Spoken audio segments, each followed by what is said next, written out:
নমস্কার বন্ধুরা, শান্তাস কিচেন আপনাদের সবাইকে জানাই অনেক অনেক স্বাগত। আজ আপনাদের সাথে শেয়ার করব তেলে ভাজা ছাড়া তালের বড়া। আমরা তালের বড়া তেল দিয়ে ভেজে থাকি। তেলে ভাজা খাবার আমাদের স্বাস্থ্যের জন্য ক্ষতিকর, তাই তেলে ভাজা ছাড়া তালের বড়া বানাবো। এভাবে তালের বড়া বানানো একদম সহজ, হয়ে যায় ঝটপট, খেতে দুর্দান্ত লাগে, মুখে দিলে মিলিয়ে যাবে। আসুন তেলে ভাজা ছাড়া তালের বড়া রেসিপিটা দেখে নিই। বড়ার জন্য এখানে একটা তাল নিয়েছি, তালটা আগে থেকে ধুয়ে নিয়েছি। এখন মুখটা উঠিয়ে খোসা ছাড়িয়ে নিব। মুখটা উঠিয়ে নিব,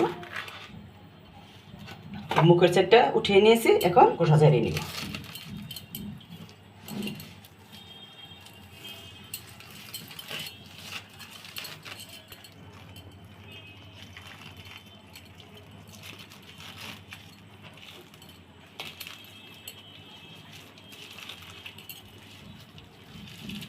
খোসা ছাড়িয়ে নিয়েছি, এখন আটিগুলি আলাদা করে নিব।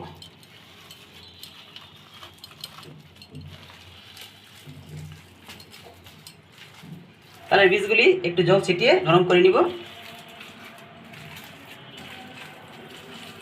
এইখানে একটি গ্রেটার নিয়েছি, গ্রেটারের সাহায্যে তালগুলি এভাবে গ্রেট করে তালের পাল্পটা বের করে পালগুলি ছেঁকে নিব।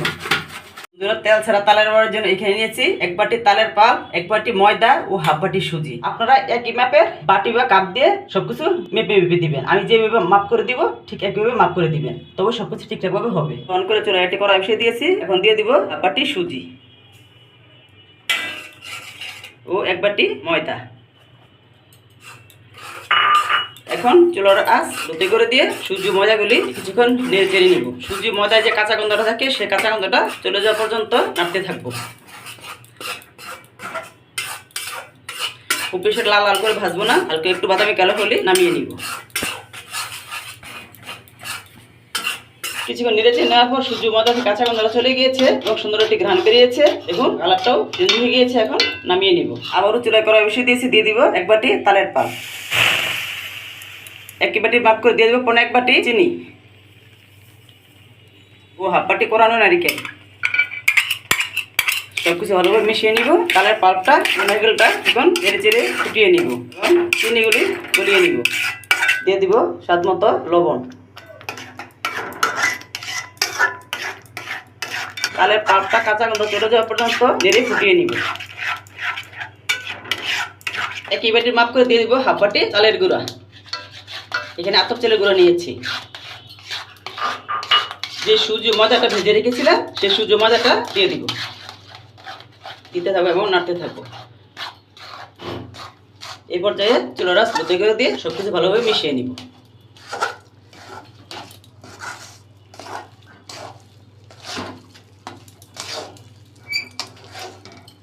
সবকিছু মিশিয়ে নেড়ে চেড়ে একটা শক্ত ডো তৈরি করে নিব।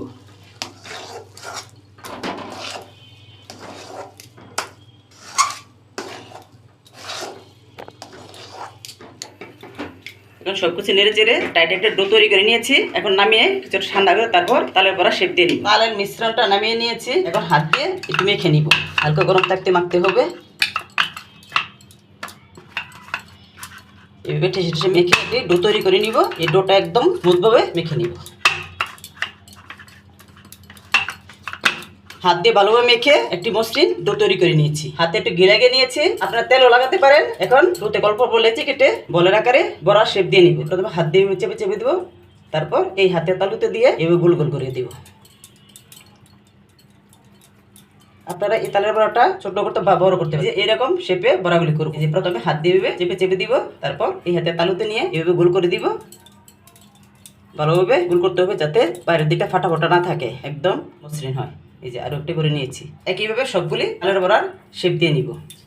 সবগুলি তালের বড়ার শেপ দিয়ে নিয়েছি। এখন স্টিম করে নিব। একটা পাত্র বসিয়ে জল দিয়ে দিয়েছি। এখন ঢেকে দিব জলটা গরম হওয়ার জন্য। এখানে একটা ছিদ্রযুক্ত বাটি নিয়েছি বড়াগুলি স্টিম করার জন্য। তেল ব্রাশ করে নিব। বড়াগুলি স্টিম করার পর যাতে সহজেই উঠে আসে এবং বাটিতে লেগে না থাকে, তার জন্য তেলটা ব্রাশ করে নেওয়া। এখন তালের বড়াগুলি সাজিয়ে দিয়ে দিব।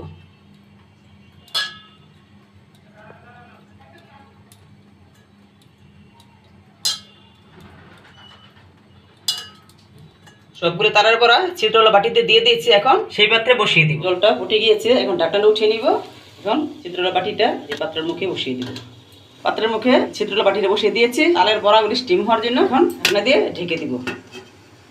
ঢাকনার মধ্যে যদি কোনো ছিদ্র থাকে তবে কাগজ দিয়ে নয়তো লবঙ্গ দিয়ে ছিদ্রটা বন্ধ করে দিবেন। এখন 14 থেকে 15 মিনিট চুলার আঁচ মাঝারিতে রেখে স্টিম করে নিব। বন্ধুরা ফিরে আসছে 15 মিনিট পর। তালের বড়াগুলি স্টিমে বসানো 15 মিনিট হয়ে গিয়েছে। এখন ঢাকনাটা উঠিয়ে নিব।